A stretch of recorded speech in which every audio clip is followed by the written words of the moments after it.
해달의 이해하면 무서운 이야기. 2020년 12월 4일 금요일. 엄마와 아빠가 싸운다. 그것도 아주 큰 소리로. 하지만 난 이런 상황에도 잘 수 있는 방법을 이미 알고 있다. 나는 귀를 막고 노래를 불렀다.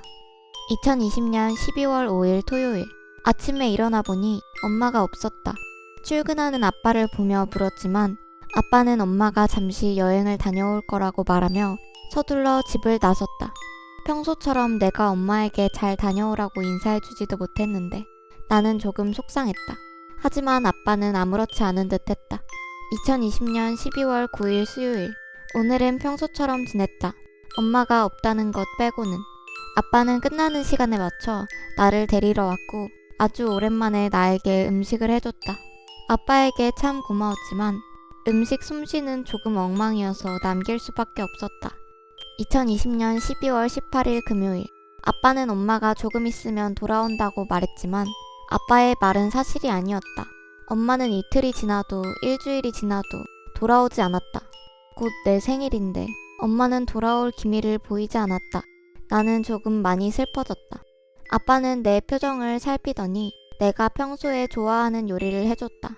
하지만 나는 당근을 먹으면 속이 안 좋아지는데 아빠는 그 사실을 몰랐는지 내 요리에 당근을 넣어서 만들어줬다. 하지만 나는 음식을 입으로 밀어넣으며 엄마의 자리를 쳐다보았다. 2020년 12월 23일 수요일. 오늘은 내 생일이다. 아빠는 아주 큰 케이크를 사왔다. 나는 생일초를 불기 전에 소원을 빌었다. 다른 선물은 아무것도 필요 없으니 엄마를 다시 만나게 해달라고. 그날 밤 엄마가 날 찾아왔다. 엄마는 조금 이상한 피부색을 하고 있었다. 그래도 엄마를 다시 보니 너무 행복했다. 나는 엄마의 손을 꼭 잡고 숲속을 한참 동안 걸었다. 그리고 끝이 보이지 않는 길을 한참을 걷고 또 걸었다. 코가 아릴 정도로 추웠다. 하지만 엄마와 함께 가니 내 다리는 솜사탕처럼 가벼웠다. 엄마는 자기가 사는 곳으로 날 데려갔다. 엄마와 함께 지렁이 스프와 회색빛 물을 마셨지만 내가 먹어본 어떤 음식보다도 맛있었다. 밥을 다 먹고 엄마의 품에서 잠들었다. 엄마의 몸은 너무나 차가워서 내가 따뜻한 손으로 토닥여 주었다. 2020년 12월 24일 목요일. 다음날 일어나 보니 엄마가 없었다.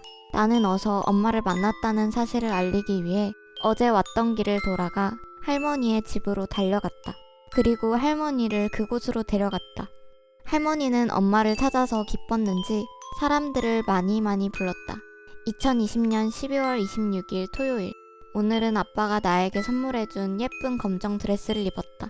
그리고 아빠도 검정 옷을 입었다. 아빠는 아무 말도 없었다. 아빠는 엄마가 있는 곳으로 날 데려갔다. 그리고 나서 아빠는 아이처럼 엉엉 울었다.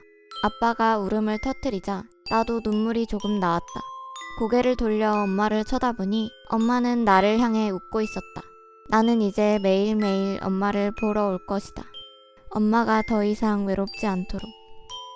해석. 엄마는 아빠와 부부싸움을 하고 기분이 상해 할머니 집에 내려가게 되었습니다. 하지만 엄마는 일주일이 지나도 돌아오지 않았습니다.